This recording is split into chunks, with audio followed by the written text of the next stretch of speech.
Salam berjumpa kembali teman-teman sekalian, Bapak Ibu, Saudara-saudari, sahabat-sahabat yang terkasih. Pada kesempatan ini saya mengajak kita kembali lagi untuk mempersiapkan sedikit waktu kita mendengarkan sabda Tuhan yang kita ambil dari Penginjil Matius bab 24 ayat 37 sampai 44. Nasihat supaya berjaga-jaga. Sebab sebagaimana halnya pada zamanmu, demikian pula halnya kelak pada kedatangan Anak Manusia. Sebab sebagaimana mereka pada zaman sebelum air bah itu makan dan minum, kawin dan mengawinkan, sampai kepada hari Nuh masuk ke dalam bahtera, dan mereka tidak tahu akan sesuatu sebelum air bah itu datang dan melenyapkan mereka semua. Demikian pula lah halnya kelak pada kedatangan Anak Manusia. Pada waktu itu kalau ada dua orang di ladang, yang seorang akan di bawah dan yang lain akan ditinggalkan.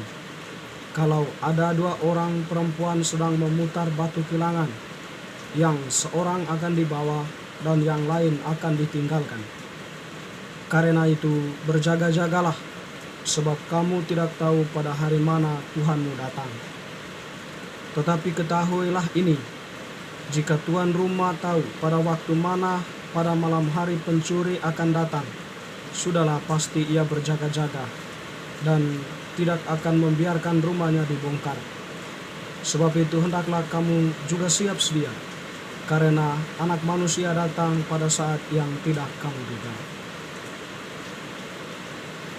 Demikianlah sabda Tuhan, terpujilah Kristus. Bapak Ibu, teman-teman sekalian, sahabat-sahabat yang terkasih, bacaan yang kita dengarkan tadi merupakan bacaan untuk hari Minggu Advent yang pertama. Dengan demikian kita sudah memasuki masa Advent. Apa yang dilakukan pada masa Advent itu, atau mengapa masa Advent ini ada dalam kalender liturgi gereja, atau merupakan satu masa yang ditetapkan dalam kalender liturgi gereja. Kita tadi mendengar nasihat dalam bacaan Injil supaya berjaga-jaga. Masa Advent kita pahami sebagai masa kita berada dalam penantian. Suatu masa kita menanti kedatangan seseorang, menanti kedatangan Mesias. Dan oleh karena itu, masa Advent ini merupakan momen penting bagi kita untuk mempersiapkan sungguh-sungguh diri kita menyambut kedatangan Sang Mesias itu. Tentu ada banyak hal yang mesti kita lakukan pada masa Advent ini sebagai bentuk penantian kita yang sungguh-sungguh lahir dari hati untuk menyambut Sang Mesias yang dijanjikan. Teman-teman, saudara-saudari yang terkasih, kita mengenal tokoh atau nabi dalam kitab suci, yaitu Yohanes Pembaptis. Jadi Yohanes Pembaptis diutus oleh Allah untuk mewartakan pertobatan atau menyerukan pertobatan kepada semua orang, atau kepada orang-orang yang datang kepadanya.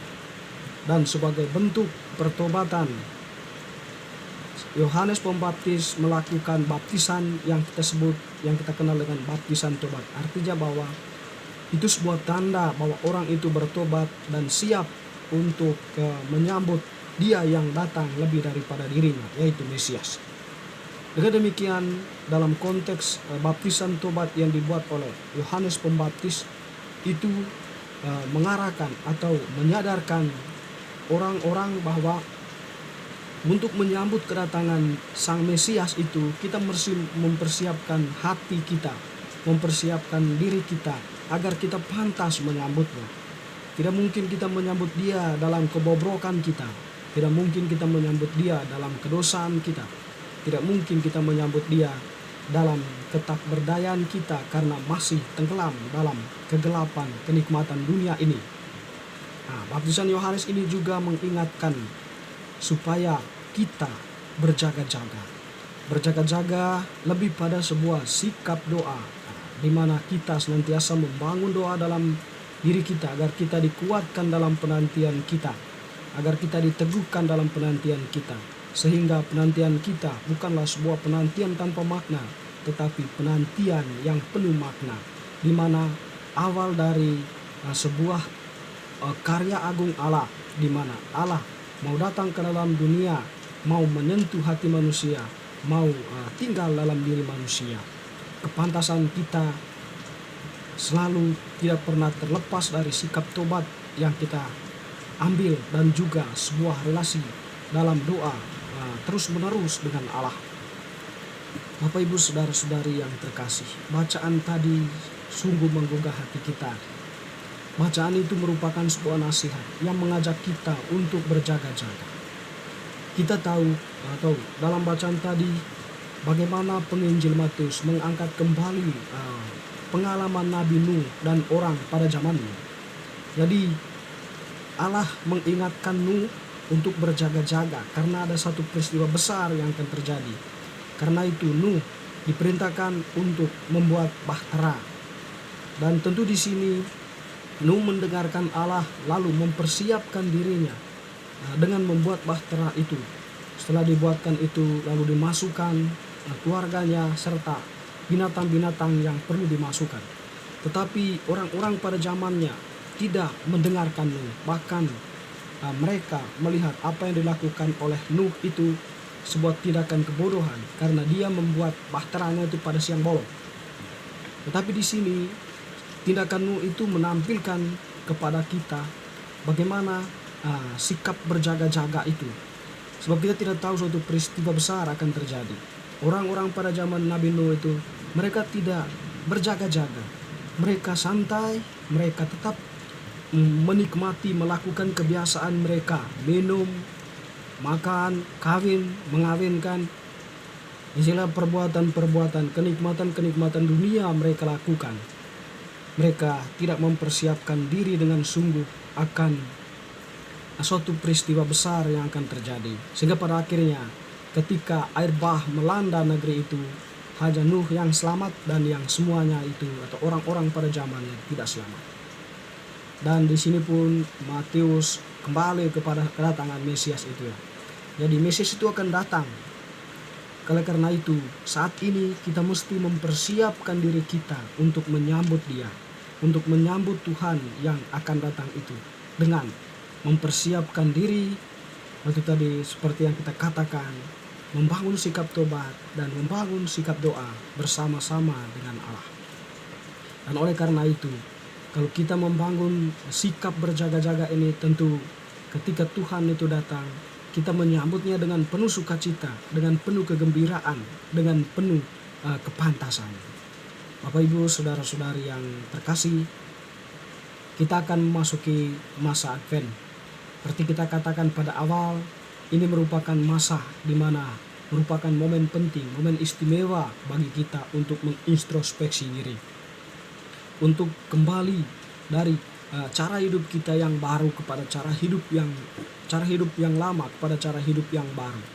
Kita kembali bertobat dari perbuatan dosa kita, lalu memulai sesuatu yang baru. Kita mengakui kelemahan dosa kita di hadapan Allah melalui gerejanya, para imam dan para uskup. Lalu kemudian kita mengambil sikap tobat dengan mencoba untuk menjauhi kebiasaan-kebiasaan buruk sebagaimana digambarkan pada zaman Nuh itu. Atau mungkin kalau kita gambarkan fenomena saat ini, kita pahami sendiri bagaimana cara hidup yang lama itu. Dan tentunya di sini semuanya bertujuan agar kita pantas menyambut Dia yang akan datang, yang dijanjikan oleh Allah kepada kita. Dan memang saat ini kita masih dalam penantian eskatologis, untuk sebuah penantian yang jauh, tetapi Dia akan datang segera. Oleh karena itu, saat ini, momen ini menjadi momen penting bagi kita untuk senantiasa bersiap diri menyambut Dia yang akan datang, mau memperbaharui hidup kita, mau tinggal dalam diri kita masing-masing. Semoga bacaan hari ini dan momen Advent ini menjadi momen istimewa, menjadi momen yang berharga untuk kita, untuk kembali membangun suatu komitmen hidup yang baru di hadapan Allah dan di hadapan sama melalui sikap tobat kita dan doa-doa yang kita bangun. Amin.